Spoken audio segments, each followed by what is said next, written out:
The following is an Operation Podcast production. Creating a culture of love. Hey guys, welcome to the show. This is Live Through Love, and I thank you for tuning in. Choosing love extends beyond mere emotion.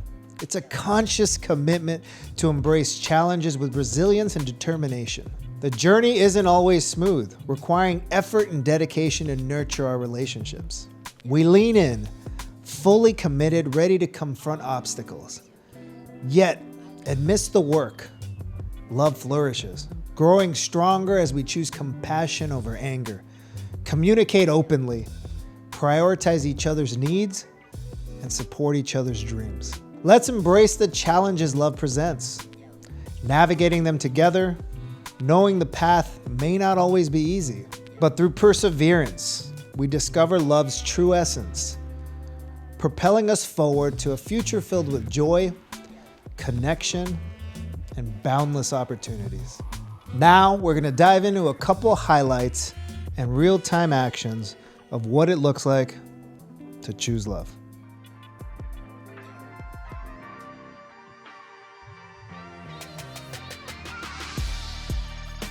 Mando Fresko.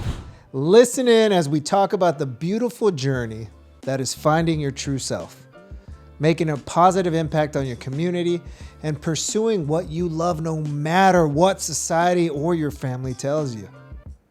Check it out. I know that it's not all about money. Not every opportunity is about money. 100. Yeah. But many people often see it as that, right? The money will come. Yeah. And that's what I always tell people, man. If you love something, do it. Do it because you love it. Do it because you're passionate about it. Do it because, you know, it's feeding your heart. Do it because you absolutely love it. And if you don't, then do something else. You know? But don't be doing everything because of the money, because you are going to end up very sad, Burned out, miserable. Yeah. And I you know, there's a saying that that people often say: if you love what you do, you don't work a day in your life. Yeah. Now that's a lie, and I'm gonna tell you why. Because I work my butt off every single day of my life. Yeah. But I enjoy it, you know. And there's a difference. Like I can, if I did another thing that I didn't enjoy, it would still be work, but I would be very unhappy, you know. In this position that I'm in now, and that I've been able to create for myself, man, I hustle every single day. You know, I'm still leaving the office at 4:00 in the morning. You know, sometimes just get like a few hours of sleep and I'm back. Yeah. You know, and I mean, again, that's just certain situations. I'm not saying everybody should do that. I try not to do that. But when you need to do something needs to get done, you do it, you know, and you because you love it and you know that it's fruitful. Yeah. Something's going to come out of it. And I agree. You know, that whole not work a day. I work harder now. I just don't think of it as work. I'm working for the mission of what I'm putting out in the world. I'm working to be in service. Money is a complete and total byproduct. Same with my fitness. I want to be super fit and healthy so I can play with my grandkids, not so I look good shirtless. That's a happy byproduct. All that is great. It's the cherry. But if I did it for that reason, I'd be very unhealthy, all worried about one thing versus the other. So I always think whenever I did a project for money, or when I used to work in finance and real estate, all I thought about is more money, more deals, more money, more deals. And we were only measured by money. And in 2008, when everything crashed, I went bankrupt. I lost everything. And I had like diamond watches and houses and cars, like you name it, in my 20s. And you lose it all and you're like, oh shit, it's still just me, like without the things. And these things, when we were talking about earlier, the pediatrician or the doctor, you know, America shows us a way to be measured as successful. You know, have this diploma, have this career, have this amount of money, have this kind of car, have all. But I think now, when I was looking for that to fill my void, it was one thing. Now all of that's a happy byproduct. I love a Lamborghini Urus, but for a completely different reason than I did 15 years ago. 15 years ago, it was all ego and flex. You know, I'm not good enough. I'm going to show you I'm good enough because I have a Lambo. Yeah. Now I'm going to be like, I just love the car. I want it. Right. I don't care what you think or don't think. Yes, it's still a flex. I get that. And yes, I still need to make money to earn it. But my come from for it is I absolutely love this car. That's why I want it. And I think when we start realizing that, none of this matters. And as a dad now, I don't have the luxury of 24/7, 365 doing this anymore. You know, I'm home by 6. I have, you know, dinner with my kid. I don't want to miss him growing up. Yeah. I'm going to be doing all the sports with him, whatever the case is. So now I just squish my day even harder. I have to be more intentional, Right, you more have to direct with my maximize. time.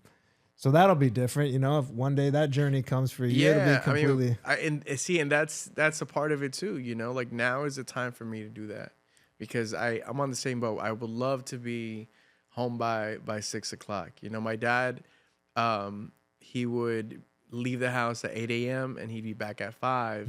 And we were waiting for him by the window, you know, just ready to jump in and hug him. Yeah. And I would love to experience that, you know, and for my kid to be like, oh, he's going to be home at, you know, and if every day I'm showing up at 4 o'clock in the morning and he's, you know, then that's going to be tough, you know, but Yeah, give him a kiss at 4 a.m. before you go to bed, and then you're out the door before he wakes up.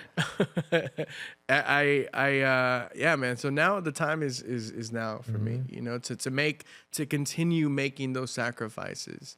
And that's the thing, man. Like these sacrifices don't stop, No. you know? What's the conversation with you and yourself? I don't want to hurt anymore, you know? And I don't want anyone to feel hurt from me. And I just want to not be this tough, put up this front that nothing affects me. You know, I don't give a, you know, about anybody or what anybody says. I believe that people who say that don't really mean it, you know? It's like a front. It's like, let me toughen myself up so that whatever comes at me just bounces off me, right? Like, that within itself is tough. That within itself takes up so much energy, you know? And It's exhausting. At the end of the week, you just want to sit on the couch and sleep. I don't want that anymore, you know? I just want to feel love. I want to feel kindness. I want to feel good. I want to feel energetic. You know, I feel like you said, it's exhausting to have to fight that off. And it's exhausting to when you give it, you know, when you do the opposite of kindness, when you're rude, when you're disrespectful, when you're fighting, it takes a lot out of you, you know, and then when it's done to you, it takes a lot out of you to, again, I don't want to feel that anymore, man. Like I just want to live as much as I could, you know. I want to live I want to have peace of mind, you know. I want to just feel calm and just feel the love of the world, man. Feel the love. Give and receive. And it might sound like I'm being a little hippie right now, you know, love, peace and love, but like they had it right. They had something going there. They had a lot of things going. I had this conversation with someone else. It's like, you know, we want that peace and love of the hippie days and Woodstock and all that. That part they got right. Everything else, not so much. Because then the total opposite happened with the next wave of trends and people. But I'm just curious as like, because I remember in my story as a kid, and a Latin kid, it's like I was the sensitive guy. I shared everything.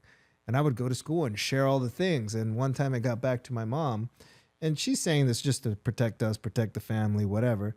And she sat me down and she's like, we don't share things outside of this house. So like slowly that was a moment that I started shelling up.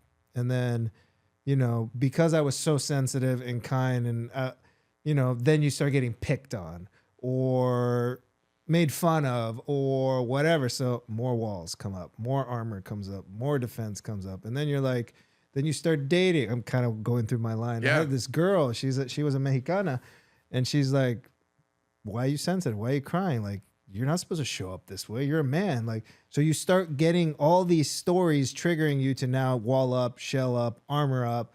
And now I have to be this like tough guy. Doesn't mean I have to be, physically tough, more just shelled off tough, like impenetrable. Like people look at me and like, dude, do you react? Do you not? So I've slowly peeled that back and gotten back to this. So I'm really coming back to my roots. But was there a moment that you said, I'm fed up with this, I'm doing it? Because I know me, it's just I hated my life. I was depressed and I was questioning like, who the hell am I to be depressed? Like I'm single, born in LA, successful, have a good career, no kids, no baggage. Like I was a good package. Yeah. I shouldn't be like feeling this way. Did you have a moment that was kind of like that made you be like, hey, I want to be like this now? I think it was just a feeling. I don't know if there was an actual like moment that struck me, but I was just tired and exhausted and I wanted change. Tired of the facade. Next up, we got Jason Mayden. He joins us for a deep dive into the intricacies of resilience and self-acceptance, highlighting their impact on our self-connections and relationships. We'll draw wisdom from his encounters with figures like Jordan and Jeter, embark on a journey through creativity and destiny, and explore the concepts of relinquishing control and practicing delayed gratification. Check it out. There's all different levels of belonging. Then there's athletic, non-athletic. Then there's creative, not creative. Like we start adding all these layers. Yeah. So now only do we not think we're enough, we don't think we're worthy, and then we don't belong. Yeah. So we're the weirdos in the corner. Luckily, the weirdos in the corner are getting bigger. Yeah, the corner's getting smaller too. But that's wild how that just starts stacking up. It does, man, and it's crazy because it stacks up.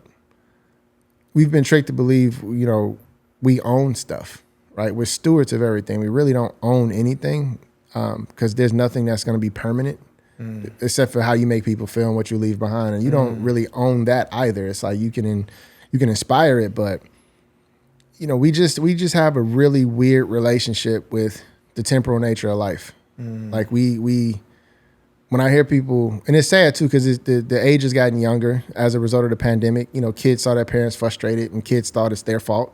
We don't know how that's going to grow into adulthood with the subconscious seed being planted that my parents' frustration was a result of me.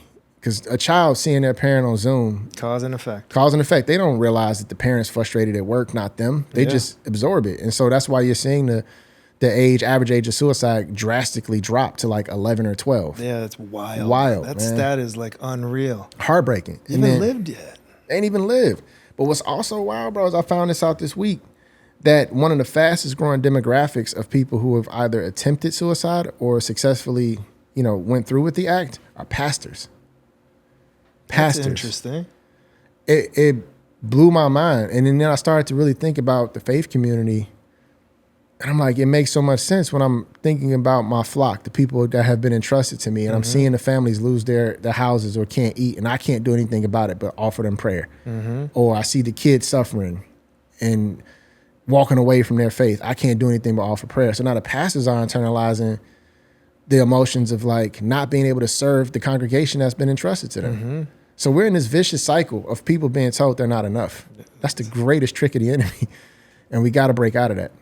And let me add one to the religious concept, right? Because whatever religion you subscribe to, whatever book you read to, they all say the same things. Yeah. But they all tell us what to do. They don't actually tell us how to be. Right? What's out there teaching us how to be? Be love, right? Like go love your neighbor. Okay, but I don't love myself. Well, how do I be love? How do I do self-love? How do I do that? Go forgive someone. How do I forgive myself? Yeah. So we know what to do, but we're having this constant battle of like, well, I don't know how to be it. I could put on the face and do it for you, but that's why I could see that. Yeah, because people can only become what they see, and we don't see the archetype of a kind, empathic leader that's been successful and doesn't expect reciprocity is to a lot of people just a myth. Like they don't think that person exists. I strive to be that person because I didn't have that person. And I know how important it is for somebody to still know that there's goodness in the world and kindness in the world.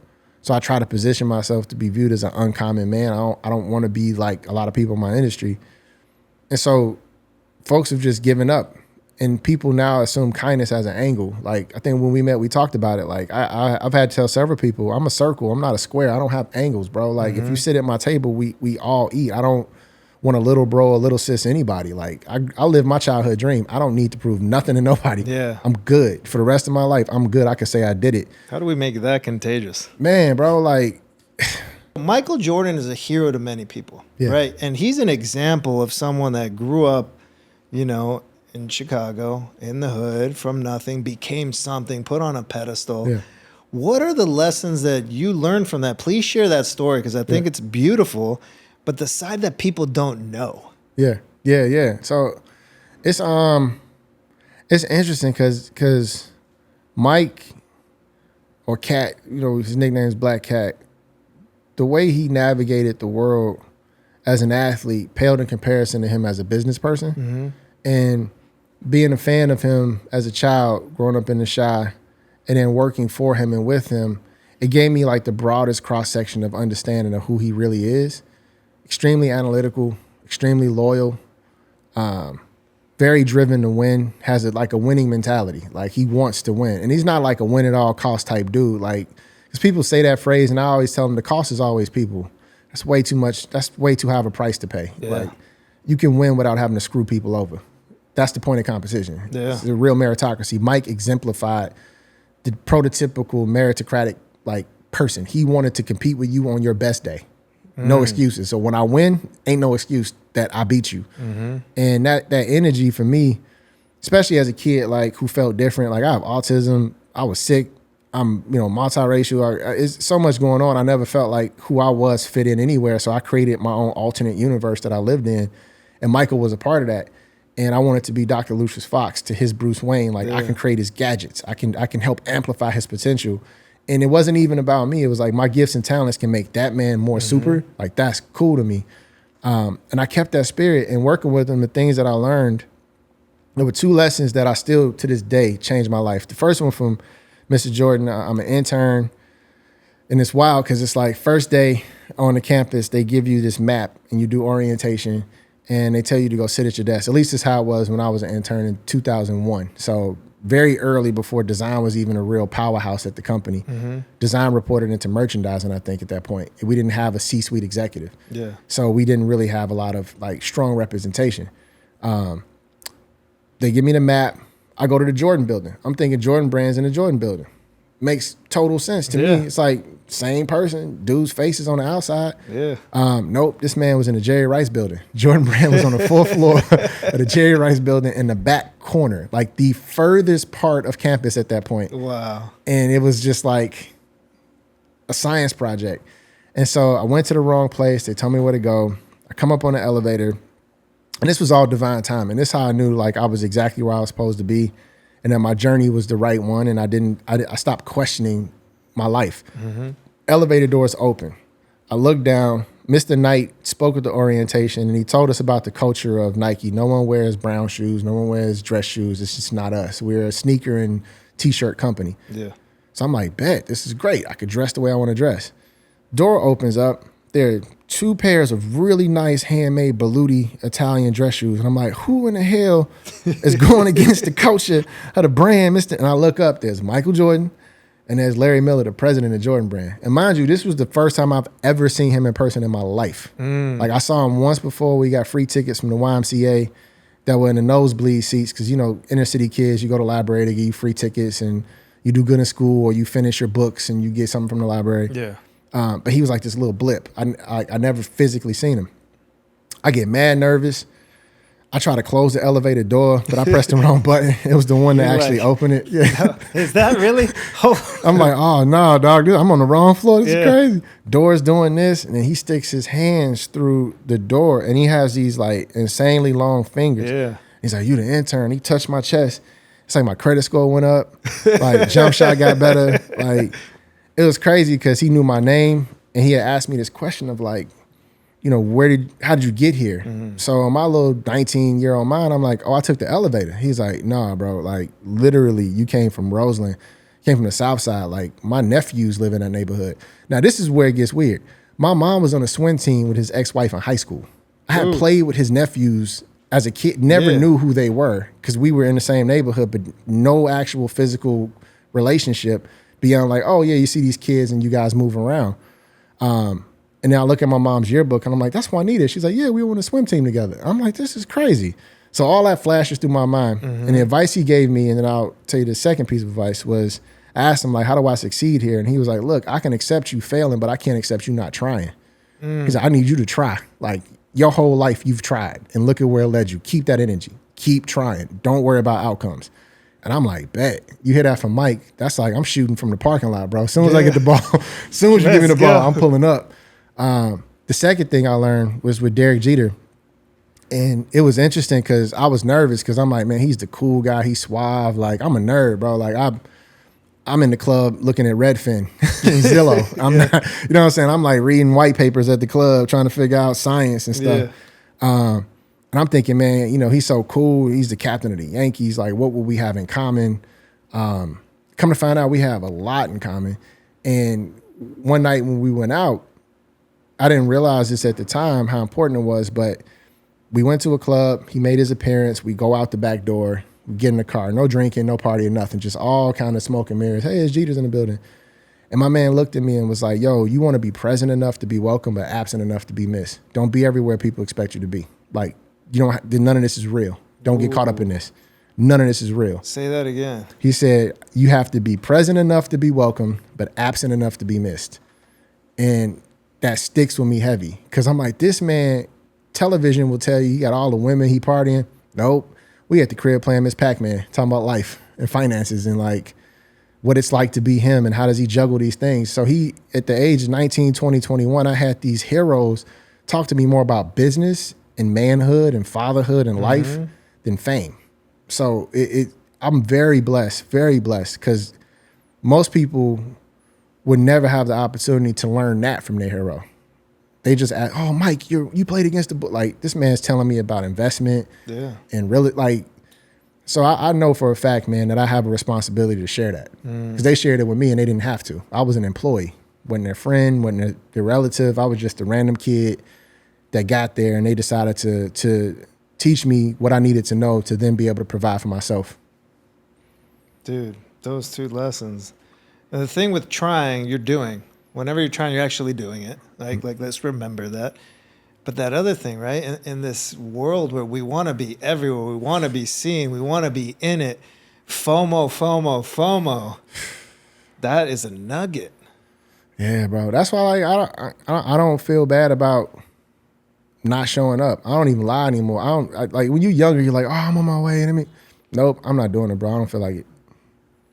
No disrespect to you. I just want to be at the crib. I just want to chill. I agree, because even now, we used to show up to every birthday, wherever it's at, the birthday, no disrespect. I love everyone. And I'll be like, yo, I'm not going. Let's do lunch one-on-one. Let me treat you on your day for your moment. Take me up on that. Usually it doesn't happen, but like, I'm not going to be the scene. I'm not going to be part of the hoopla, and I'm not dropping 300. Let me give you the 300. Do you have a credit card payment to do? I'd rather give you that. Straight up. Because we show up because we worry so much about what other people think about us versus what do we need. Like, I'm a big fan of saying nope. Like, I do not care because my mental health and inner peace is way more important than someone being temporarily offended by me saying no. And if they really know me, they understand, like, okay, Jason has been through PTSD, anxiety, he's seen his friend get shot. It's for him to show up, it takes a lot more mental preparation because he has to be, you know, and I explain to my friends, like, if I don't show up somewhere, it's probably because I need a mental health day. Like, I need to just make sure I'm okay. Because if I'm in your space and my energy's off and I don't know someone, that just attracts the wrong type of interaction. And they may not understand that being neurodivergent, you have extreme highs and extreme lows. I don't feel like explaining that every time I go out. Like, yeah, I'm here, but I'm quiet because today is a low day for me because autism's whooping my ass and I feel anxious. Yeah.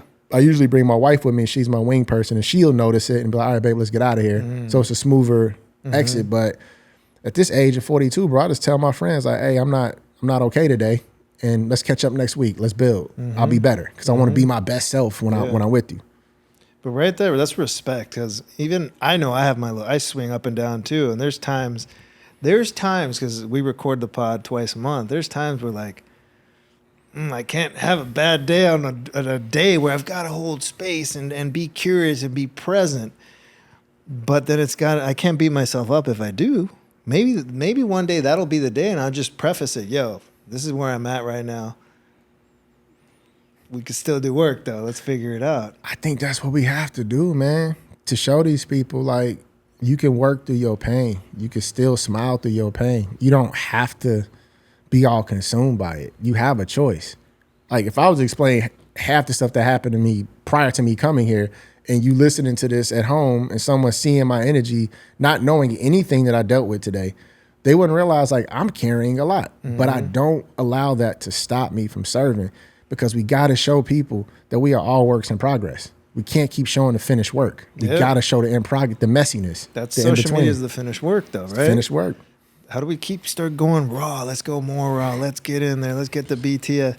Like I paint love around the world. People must think I'm just the happiest clam running around. Like, ooh, he's so loving. No, dude. There's days like, I'm gonna lay on that couch right there, and I'm just like, This ain't it. I mean, you put it into the world because you need to see it. Exactly. That's what I don't think people realize about artists. Most of the time, the conversation we having is with ourselves, and they just happen to bear witness to it. All you could do is be prepared for when the opportunity is presented to you, but you cannot control when the opportunity happens. I tell my kids, like, I can plant all these seeds, but I can't control the rain. I just got to keep planting. Yeah. Because one day it's going to rain and I will have a harvest. It may not look like it now. It may be a drought, but I'm getting out there every day and I'm cultivating and I'm planting seeds. And a lot of us are impatient and we want to quickly harvest. Yeah. And it's like nothing in nature, because we're organic beings in ecology. We're not humans in an economy. And I think that distinction allows us to slow down, because anything in nature that is precious and valuable takes time. Anything that isn't, it's instantaneous and it's thrown away. So I don't want microwave blessings, man. I want like Michelin star blessings. I want them to take their time, prepare the right thing for me, because not everything that is given to you is right for you. So for me, I try to operate within the boundaries of my purpose. And when I deviate from that is when I feel dissatisfied, overwhelmed, overworked. And I feel like my purpose is to give people a glimpse of beauty in this reality. Because most people think that when I die, I'll be okay or I'll feel at peace. It's like, if I could show you a little bit of that in this world through my work, then man, maybe you'll want to stay here another day. You want to keep trying. So that's what I focus on is not the destiny, but the inputs. You know, what can I do? What can I keep doing? And in doing, I'm becoming. Whatever that thing is I'm becoming, I don't know. Yeah. But at least I can control, you know, that part of it, the initiation, you know? And then once you become it, you can have it. Yep, then you can share it. Yeah. No, so there's a surrender, right? There's a moment there where like, let's surrender to certain things, because athletes and creatives and everything are like, I am the master of my destiny. And that's where that question really comes from. It's like, we can't control everything.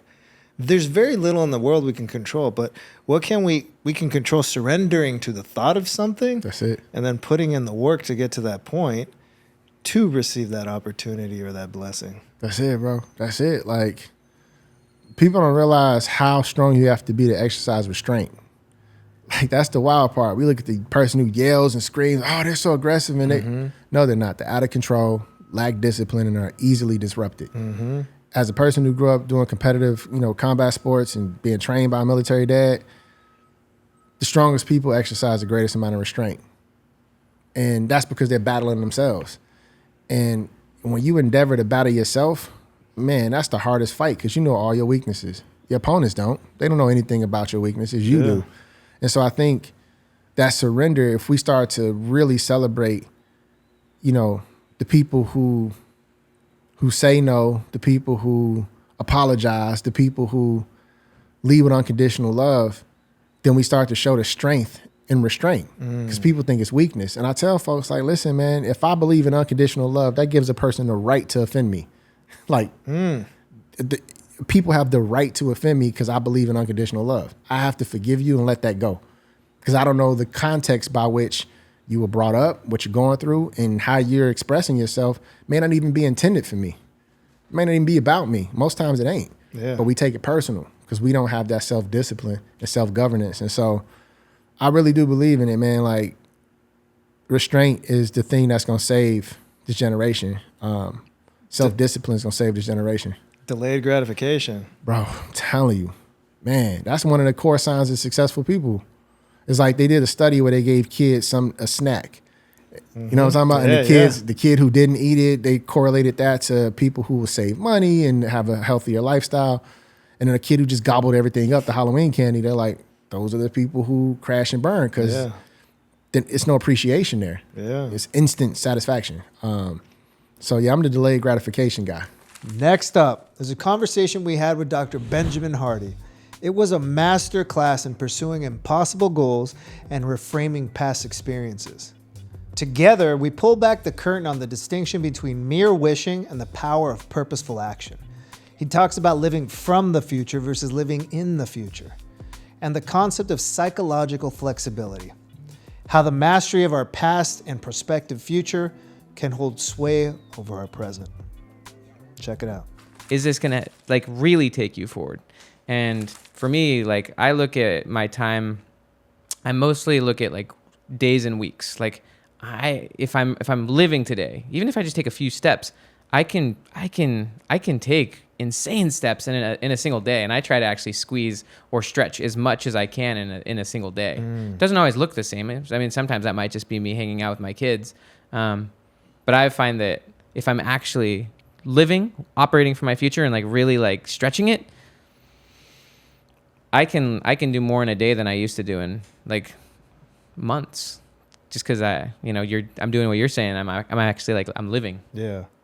That's when people probably ask you, because I've heard this too, is like, how do you do so much? How do you get so much done? Or that quote, have you heard of Beyonce's got 24 hours just like you? So it's like, so being just uber present on it and really focusing on these exponential leaps and moments and bounds. You could be super present with your child, but I could still be creating like all this other awesomeness over here and winning at both things. Yeah. I really using the language of that book. I like, one of the things that I've learned and I've been messing with lately is I actually, you told me a story before we started filming, and so it might be even worth hearing your riff on this, but I really do pursue impossible goals now. Mm-hmm. Like, impossible is a lens for me that, like, so that's one lens. This is like, do I think that this is possible? And certainly, if like, there's a difference between having hope and just wishing. Like, wishing mean, like, I can wish for something that like is fundamentally like, I could wish that the sky turns green. You know what I mean? But like, hope, a big aspect of hope is like, it might not be very conceivable, but like, it's within the realm of possibility, even if it seems impossible. And so for me, impossible is a great lens because it gets me out of operating from my past, and it gets me really thinking about just the few things with huge upside.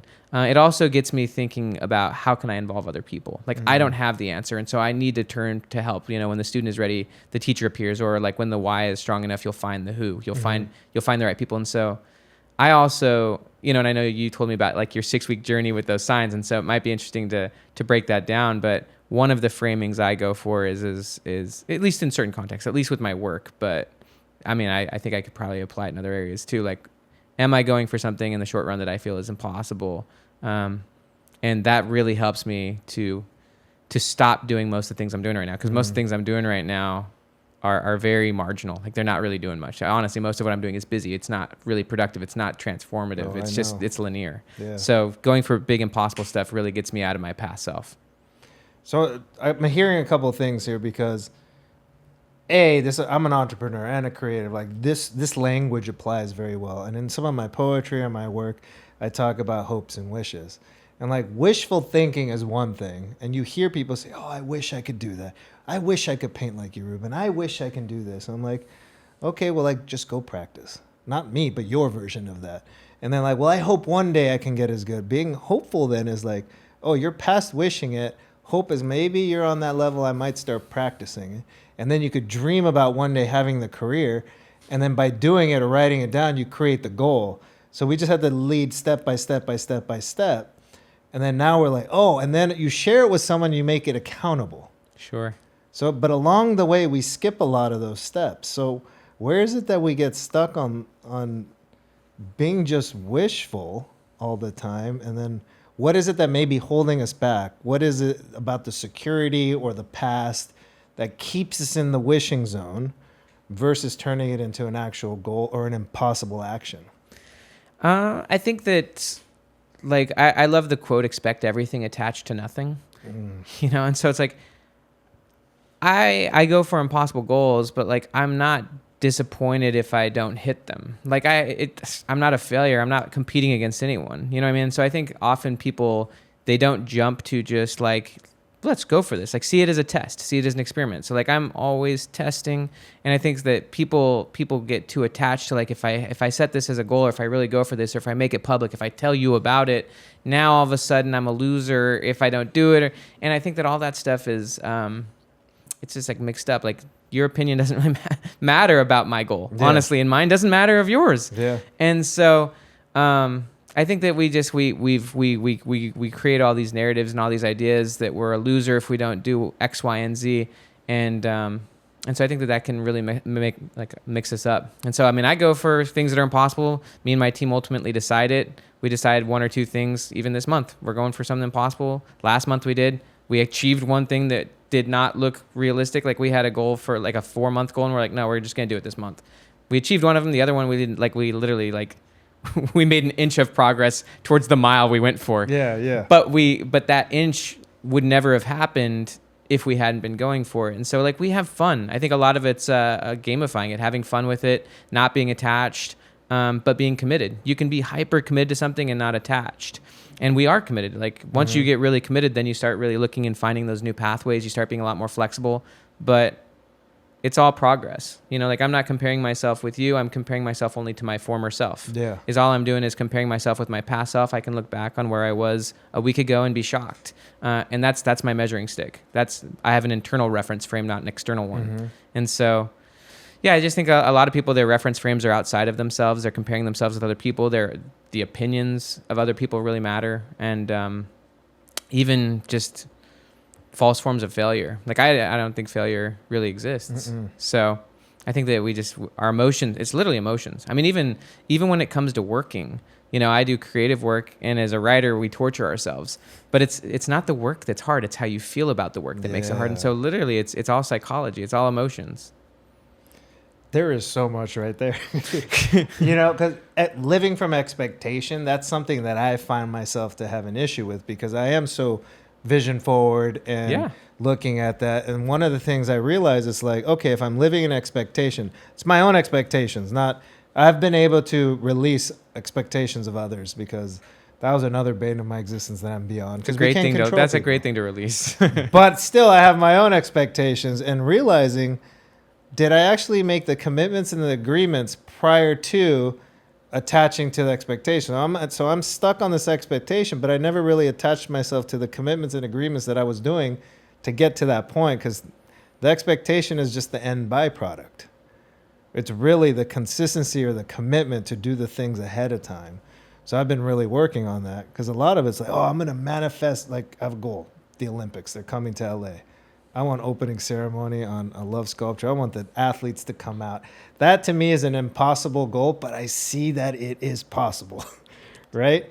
I have no idea how I'm going to get there. So I need to figure out everything in between to take those steps moving forward to that, because I could scream it on this microphone to you and on the top of the mountains. Tell them all. Someone's going to hear it, and they're going to help you get there. Hey, anybody.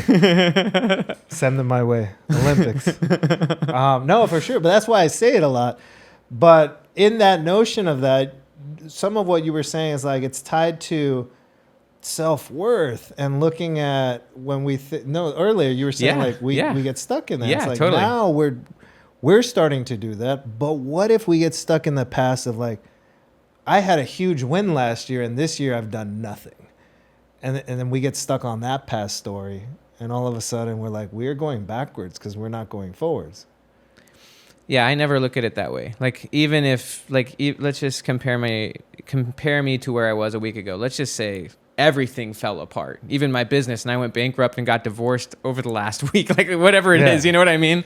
I am way ahead of where I was a week ago. Like, in terms of experience, knowledge, like, you can't actually go backwards. Yeah, you can reframe the past and keep transforming it, which is a super valuable skill, but like, I'm always ahead of my past self. Even if, like, call it I made all sorts of mistakes and lost everything, my past self certainly didn't know what I know now.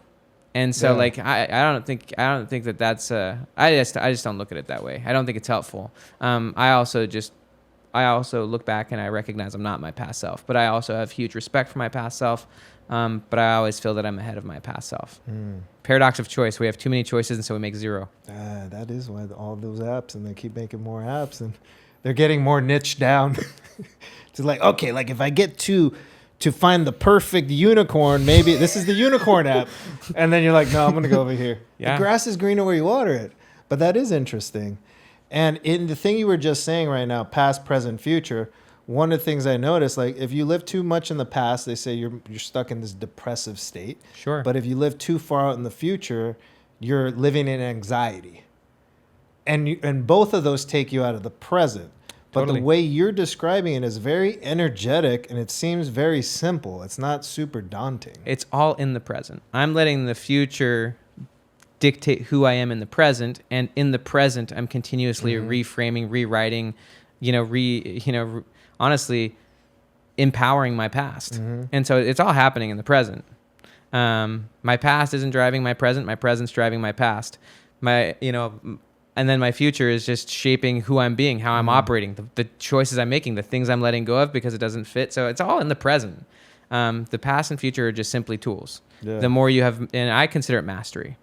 You either have mastery over your past or your past has mastery over you. And you've got mastery over your future, or you don't. And so for me, mastery about the future means you're operating from the future, not toward it.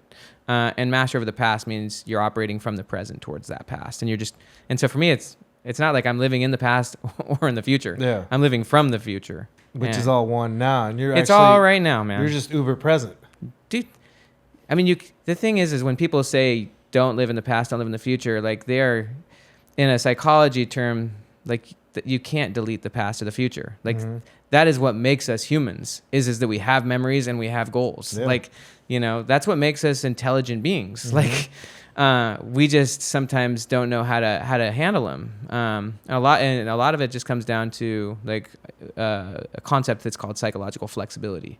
You have to be psychologically flexible to look at the past and say, I had a view of that, but that view may not be the only view, right? Like there may be another way of looking at it. And I'm open to the idea that maybe I wasn't looking at it the best way. And so you gotta be flexible to like change your mind, but when you change your mind or when you change the frame, you change your emotions around it.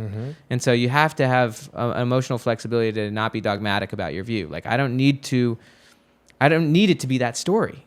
Like maybe my dad wasn't a bad guy, you know what I mean? Like, but if I hold to that story, if I'm dogmatic and I want to be right, then I'm rigid. Then I'm stuck. Then I really have no options. Now I've got no agency. I've got no pathway. But if you're flexible, then you can say, you know what? There's another way of looking at this. There's another angle, and with that other angle, there's a lot more options. There's a lot more freedom. There's a lot more potential. And so, I think that's just a massive skill. And as you do it, your present opens up.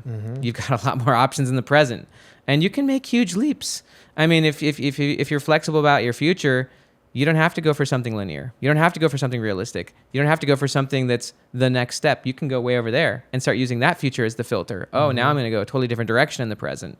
But, so you've got way more options in the present than you think, man. You've got like 360-degree options if you can be flexible with it. Emotionally, are you more or less rigid than you were 3 years ago? Less. Yourself. I'm less. So why do you say that? How could you be less rigid than your past self? What did you do that makes you different from your past self in that way? That's a great quote. Well, now I'm seeking the knowledge. I'm asking more questions. I'm getting more educated in the opportunities. I didn't even know some of this lingo in my couple years ago. Sure. So that's see, you're a lot more informed than your past self. Yeah. Totally. So I mean, that's one right there. Is like. So here's a super crucial key, and this is a really counterintuitive idea. We've already talked about you're not your past self. You're also not your present self. Seriously, you're not your present self. You're also not your future self. So now it's like, well, who am I? But like this is a really important thing is realizing that you're not the same. Like, so one of my favorite psychologists, his name is Dr. Daniel Gilbert. He gave a TED Talk called The Psychology of Your Future Self. It was on the Made stage, 2014. But he says that your current self or who you are right now is as fleeting as the present moment.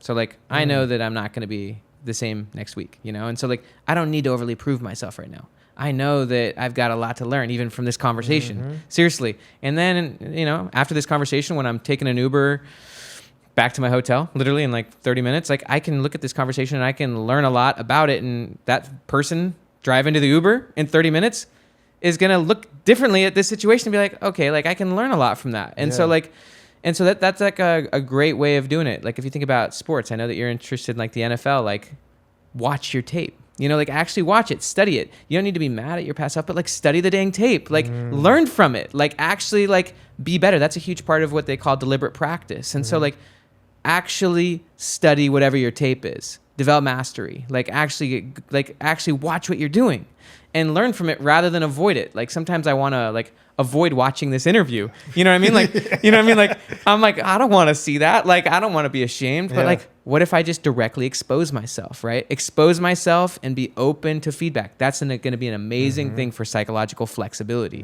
That's going to do amazing things. And so I think that's a huge one. It's just recognizing that you can learn from your past. You're not defined by it. But also it takes huge flexibility to reframe. So like, however, if whether you're happy or not about a situation, actually ask yourself, what's a different way of looking at this? What do I not know? Like, and ask other people. Say, here's how I'm looking at this situation. It could be a business deal you're dealing with. It could be just honestly a relationship you have with someone or a decision you're making. Share, just be open. You know, this fits with all progress starts by telling the truth. Not needing to be right. You know, Brene Brown said, rather than trying to be right, try to get it right. Yeah. And so if you're just trying to get it right, then you're open to like what you just said, asking more questions, being a lot more open. So I just think practicing getting new perspectives, practicing, but the other one that really helps flexibility is pursuing things that you don't know how to do. So like not, you know, that fits with going for the impossible. Like rather than already having the linear path up ahead of you, like you with that Michael Jordan thing, right? Like you don't necessarily know how you're going to do it, you know, but that's why that will increase the heck out of your flexibility to try to figure out how to do that. Like, because you don't yet know how. And I think if you committed to going for that, then it would lead you to, you would meet new people, you'd find new things, you'd ask new questions that right now you just don't have. And so pursuing things you don't know how to do typically is going to get you out of your habit, out of your current assumptions, out of your way of doing things. You know, a lot of people, their days are just spent on autopilot. And so they're doing things that they already know how to do. They're not having a lot of first time experiences. Yeah. You know, whereas in your 20s and stuff, your teens and your 20s, you're doing a lot of things for the first time. Then you hit 30 and a lot of psychologists, even William James, who's like the father of American psychology, he believed people's personalities became solidified at age 30. It's not true, but that's usually around the time when people stop trying new things. And so like then the grooves in their brain just get really intense. And so if you're always doing stuff that you don't know how to do and you're having to figure it out, you know, let go of old beliefs, old ideas, and trying new things and seeing yourself do things you didn't think were possible dramatically increases your flexibility. And so, I mean, there's so many things. Continue to study things you've never done. I mean, it's just, it's a worthwhile pursuit. But for me, everything still like dials back to your relationship to your past, present, and future, because that's just where we live. And so if you're constantly reframing that and constantly operating from a new future, then you're going to be very flexible in the present. You're going to continuously have new options, new choices, not necessarily show up the exact same way you did the day before. You'll be more informed. Then you're not married to your identity. If you really look at all this, and sometimes we're like, who am I? What am I? What is my identity? I'm Ruben. I'm XYZ, Latino, male, straight, married, father, artist. Like now you're like stuck in that way, but like, I like to say, can't we all just be human and then start from there and have an experience? But then if identity is like who I was, who I am, who I'm going to be, but now there's no definition of what that identity is. It's just being.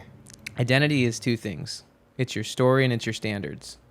The story is the story you're telling. right? It's the story of your past self, present self, and future self, and it's the standards that you're most committed to. As people, we're all committed to things. But if you honestly look at the standards you have, and by the way, my preference of saying story and standards is actually framing and filtering. It's how you frame things, and it's also what you filter. What you filter is what you pay attention to, and it's also what you say yes and no to. And so like, it is powerful to have, like, you know, higher and specific filters. Like I said, I have my future self is filtering what I say yes and no to today, but also I could look back on, like, what were my past self's filters and frames? You know what I mean? Like, a lot of them were a lot more rigid, like a lot more of a narrow frame, and not a well-defined filter. Like I said yes to a lot of things I shouldn't have said yes to. Yeah. I had low standards. In this next clip, self-mastery coach Sherry Fernandez discusses how she stayed in love with her husband for 45 years, how to stay connected in relationships, and even gives us tips on how to best navigate parenthood. Check it out. Friendships, children, marriages, they grow in time. And then the other thing, I share this in my book, but I think it's good. And since Ken's here listening to the interview, early in our marriage, Ken was raised in a family that was very frugal. And you just turned the lights off when you left the room, right? I was raised in a family that was not frugal. They had no money, but we weren't frugal either. And you turned the lights off if you wanted the lights off, and you turned them on if you wanted them on. Otherwise, we just left them alone, right? So he would, early in our marriage, and remember, we really are struggling, although I said we're only talking about pennies here, which I think is true. But anyway, he would kind of stomp around and shut the lights off around the house. And I do like lights. I do like a house full of lights, so that was part of it too. And then one day I noticed he quit stomping around when he turned off the lights. And so, remember, we're only married like a couple of years at this point, the most. And I said, I noticed that you don't seem angry about the light thing anymore. He said, I just realized that you're more important to me than the lights, right? And so he still turned them off, but he didn't let it make him angry at me. And that's kind of how you got to live. Like, the relationship is more important than me being inconvenienced at this moment. And we can keep that at the forefront. And same thing with your kids or even your coworkers and other people too, but that marriage especially. There's so many little things that can rub you the wrong way, but stop and think, this relationship is more important to me than whether I get my own way here. And then if I take an aside, one thing I have found that's been super helpful is meditation, because it's made me more aware of my thoughts. It made me more aware of when I'm being selfish or when I'm being self-centered or when it's my ego or when I'm being irritable when it's not really called for. Well, it's never called for. So that's been one thing that's helped me be, I think, a better person. So on the first part, relationships take time, marriage takes time. Like, I see that when you start dating, honeymoon phase. And then it changes and it evolves and it changes. And I think I've been in relationships where I feel like it's caught up in a rom-com. Life is not a rom-com. No. It's just not that, right? So it's like we can't get caught up in these other things or trying to compare or what you see on Instagram versus what is really reality. So I believe that as we grow older, the relationship's going to evolve. It's going to change. We're going to, as long as we're growing together and growing in the same direction, I think that's really good. And then the light thing, because I have a light thing, I have an open door thing, I have the clothes everywhere thing, and I'm sitting here. And then what you said, your husband said, I'm like, that's true. It's like my wife's more important than all these things that bother me. But sometimes it's funny because she's flustered about the mess, but she's the one creating the mess, but so I can't say anything. So another thing I learned is like, I got to close my mouth more than keep it open. And that's been the hardest thing, but I'm getting way better at it. Because is it worth it? Is it worth look. No, it's not worth it. And the other thing that has helped me a lot is, I think my first thought is, oh, that's irritating. My second thought is, I wonder what I do that's irritating. And that, I don't know where that came from. I did that right early in our marriage. So I might be worked up over something. And then as I think a little more about it, I realize, I wonder if I do that same thing. Or I wonder if I do something similar to that. Or I wonder what I'm doing that Ken is not acting irritated about. And right? that's fair, because I keep more inside than vocalize it. But the things that irritate me are the things I'm really good about not having happen, right? Like, my stuff's not all over the place. But that's me and my thing, right? You have your thing. We all have our own things, but what am I doing that does irritate my partner? Yeah. That I don't know, because she might not be doing it, but then I'm doing it. So yeah, it's a good perspective. Yeah, I mean, it's fair to say, like, in all fairness, I should make more effort. He doesn't care anymore. I should make more effort to shut the lights off. But I'm never going to be good at it, probably. And I've got all these other things I'm working on that I think are kind of more important to me. So if you're married to somebody who's working on themselves, which I am, you give them space. Like, who am I to say you should work on this thing? Like, turning the lights off when they're busy working on something that to them is bigger. I think it's really important to be married to somebody who is always trying to improve. And then just give them the time and space and let them work on them. Mm-hmm. Once in a while, there'll be something that you'll need to bring up, and say, here's a problem for me. And maybe you'll work it out. And maybe somebody can make an adjustment. But once you've done that once or twice, then it's just nagging. So they know already. Like, I already know. I knew quite quickly that he would let me turn the lights off, right? Doesn't have to tell me again because I already knew that I'm just not doing well with it. So, you just, we bump up against each other. Being honest about what's really bugging you. A lot of times it's just not getting your own way, or an ego thing. It's not a big deal. If it's a big deal, talk about it. I hope that, you should be able. I used to teach classes for people who are getting married, dating, relationships kind of classes. And to make sure you can talk about anything with the person before you marry them so that you can talk things through if they're really a problem. But you can just let a lot of it just go. Mm-hmm. Yeah, one of the 4 agreements, don't take it personal. I think if we realize we got married for a reason, this is our best friends, our partners, they only have our best interests in mind. So why do sometimes we get into these things like, why am I getting defensive? She's not attacking me, but this is our own stuff now, right? Our stories, all our triggers, all our things. But if we don't take all those other things personal, like, that's not being done personally against me. Like, there's 1,000,001 things happening. Yeah, not married to a perfect person. They're just people just doing the best they can. The other person's doing the best they can. They're not trying it as a rule. Now, if you have married to somebody who is out to get you, you probably ought to rethink that. That's a whole different. That's a whole different combo. Yeah, but most, usually it's just we're just two mortal people filled with faults and weaknesses, trying to be better. But the beautiful thing about marriage is it's the best way to develop qualities like love, being able to love unconditionally, learning how to monitor your own mouth, your own feelings. There's so many things, learning how to listen. So many things that we learn that make us a better person in a marriage. And what I realized is you don't get to choose the way people love you. He loved me the way, like I told you how poor we were. One time he was doing salvage brokering, and he salvaged this truck that had been an Associated Food Stores, whatever that is, truck wreck.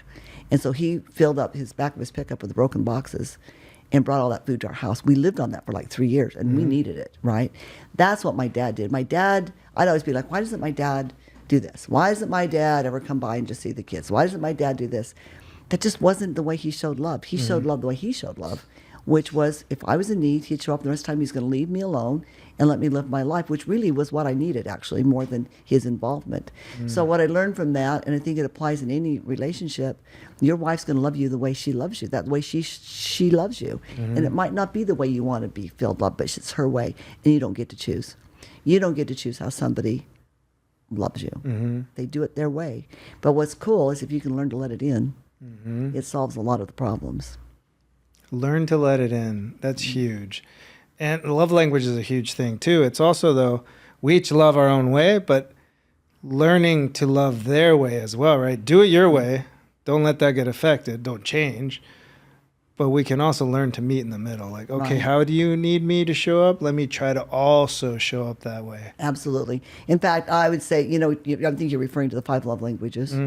A really evolved person can feel and show love in all 5 of the languages. We may start off with a couple, and we like to hold on to this. Well, this is my love language. Well, grow up and try to find some new ways to show love and experience love, right? Just be a more mature person. I like all the ways. Yeah, like all the ways. Like, buy me presents, give me words of affirmation. Touch be my leg. Touch my leg. Right, give them all to me. Yeah. But let me also give them all to you and to other people, and just learning to love in all those ways so that they're all part of you.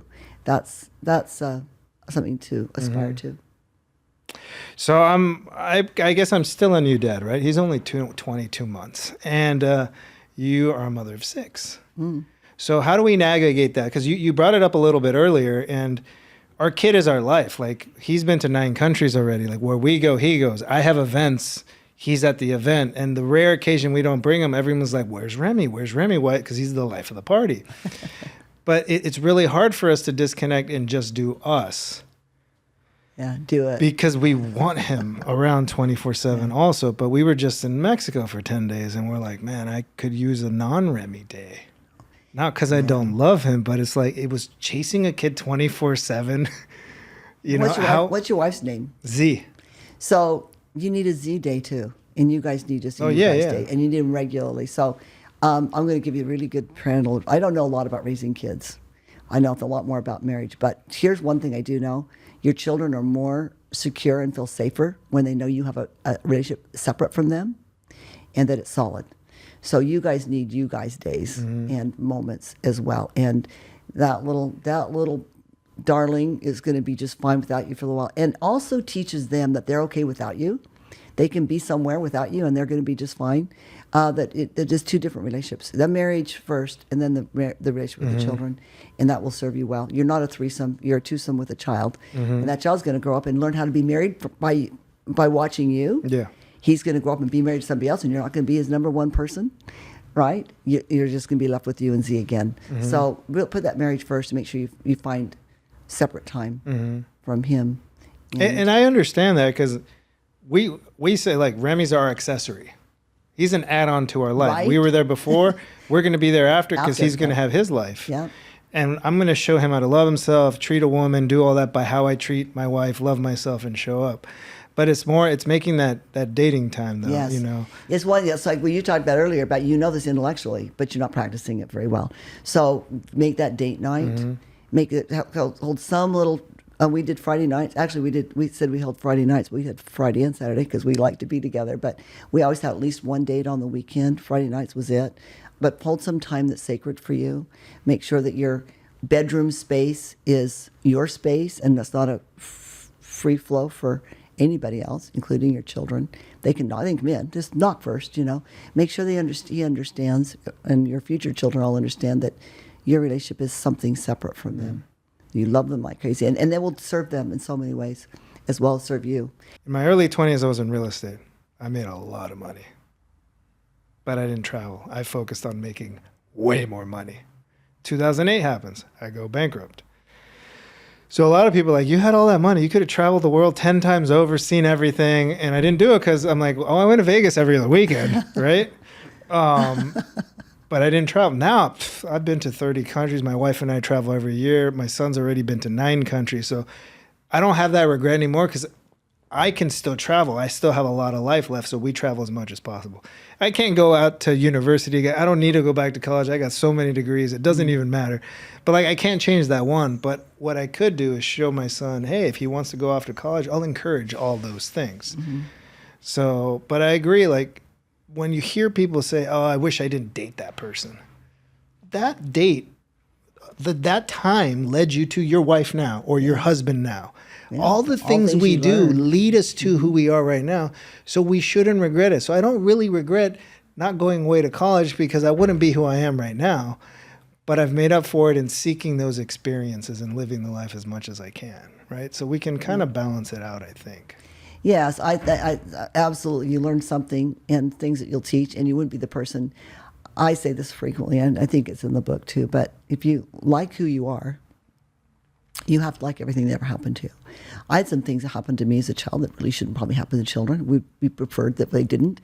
But I don't have any bad feelings about it or carrying anything with me, because I like who I am. If you don't like who you are, you just got to go to work and do the things you need to. I have one regret, and that's that I permed my hair for 30 years. I found out I've got great hair, and I don't know why I did that for. And that's not my only regret. Even though I did a lot of things that were damaging. Yeah. That I damaged myself, either my soul or my body, or back in those party days, or some things, really would have been best not done. But I don't exactly regret them, just like you don't exactly regret going to school, because I learned so much. People think I'm really wise. I'm in my mind, I'm always thinking that's because I made a lot of mistakes. Yeah, but you learn from them. You also. I'm good at learning from my mistakes. You learn and move forward, Yeah. it's okay. Yeah. Like I've been bankrupt. I've had DUI. Like I've been through multiple business. Like it's part of the life. It's part of Like, life. Life is just a whole series of experiences. Yeah. The And if DUI we're was letting way them- before Uber. There's no excuse now, people. Uber, Yes. Lyft. And yes. And don't do what you did. Yeah.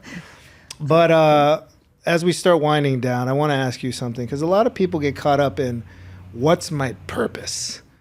Why am I here? How do I find this meaning? So like in some of your clients or just even yourself, I believe that our purpose shifts and we can continue finding and evolving it. But like, how do you weigh in on that question? Do people ask you like, I'm not living my purpose. I don't know how to find it. I don't have purpose. One of the things I do with clients, and in my book I talk about how to do this too, is discovering a mission statement that serves you, which is a just one line mission statement. And what I find, while the way you exercise that mission statement will change with time, your actual mission is, because you've got certain gifts that you're here with, and I do, and everybody has some kind of a gift. And our job is to figure out how to use that gift to make the world a better place. And that's usually going to be consistent. You'll live that mission in lots of different ways that you already have, and you'll continue to. But the mission itself will probably, the essence of it will probably always be the same. And so that's, I guess my answer to that is have a mission statement. I walk you through it in the book, and I'm happy to walk people through how to develop one. I seem to have a knack for it, because I know when somebody's got the right, I just get this goosebumpy feeling like, oh yeah, that's it. But yeah, having a mission statement. Then when you have to make decisions like, should I, like I tell this story in the book, but so the recession hit and we were partly retired, and Ken was planning to be completely retired. Our last child was graduating. We were going to ride our bikes across the country, and then we were going to travel, and then we were going to maybe do some missions. We had all, I mean, this is 2008, right? Something like that. 2008. You were retiring. I was bankrupt. Yeah, we were retiring. Well, we almost went bankrupt too, because in the recession we had a construction supply business. Ooh, yeah. And so Ken had to go back to work. So now I don't have a plan. And my dad was I said, I'm going to open this fitness business. And my dad was incensed. He's like, just drive your convertible around, play with your grandkids. You've worked hard to get here. So I can't do that, because I've got this drive to fulfill my mission and make a difference in the world. I mean, I could have done that, but it actually sounds boring, for one thing. But I have a mission, right? So you have to make a decision like that. Or at the end of the day, when you have this mission to how you treat people, at the end of the day when you're tired and you don't want to be nice to the person checking out your groceries, you think, oh, I just want to go home. But then you remember you've got a mission. And so you say something nice to the person, thank them for checking out your groceries or whatever. It's just something that serves you in all the big and little decisions, if you know what you're about, how to use your gifts and how to make a difference. So mission statement. You've just joined me on a journey. We've explored the beautiful path of self-discovery and making a positive impact with Mando Fresko. With Jason Mayden, we dive deep into resilience and self-acceptance, drawing wisdom from our heroes. Dr. Benjamin Hardy guided us on pursuing impossible goals and mastering our past and future self. Sherry Fernandez shared her insights on finding and keeping love, staying connected in relationships, and navigating parenthood. These diverse conversations illuminate the many facets of personal growth and the direct impact from choosing love daily. Choosing to live through love is a daily practice, and together we are shaping a culture rooted in love. We appreciate you and thank you for tuning in. Please take a moment to show your support. Don't keep us a secret. Please share us with your friends. Any episode that lands, any lessons you've taken back. Like and subscribe to Live Through Love, and ensure that you never miss an episode. Thank you. Thank you so much for tuning in to Live Through Love. If you love this episode, you'll love this episode.